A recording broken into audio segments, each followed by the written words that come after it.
Elle venait et d'ailleurs c'est ce qui a amené ma grand-mère à pratiquer la photo. J'ai à la maison des plaques anciennes. Point commun de cette douzaine de couples, tous ont immortalisé le plus beau jour de leur vie au château de Talcy. De mai à septembre prochain, le monument organise une exposition sur les photos de mariage prises sur son site. Une exposition qui s'effectuera avec la participation de chacun. Alors tout le monde est venu apporter son album souvenir. On s'aperçoit qu'en fait les gens nous prêtent complètement l'album et pas quelques photos. Donc après, part de vie, c'est quelque chose quand même d'émouvant.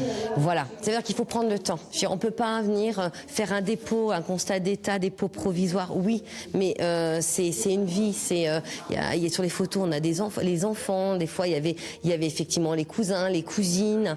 D'anciennes photos de noces affichées sur les murs du château, mais pas seulement.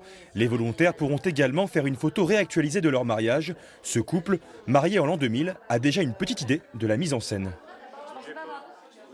Pour l'organisation du mariage, on a fait appel à nos filleuls pour nous accompagner. Donc c'est des gens importants pour nous et on va se permettre de les recontacter pour savoir s'ils peuvent consacrer un petit peu de temps et de revenir 20 ans plus tard sur cet endroit, à cet endroit, avec nous. Pour essayer de refaire les mêmes photos avec 20 ans d'écart. Et si pour les couples, l'initiative est l'occasion de revivre des souvenirs heureux, l'exposition doit également permettre aux habitants de se réapproprier leur château.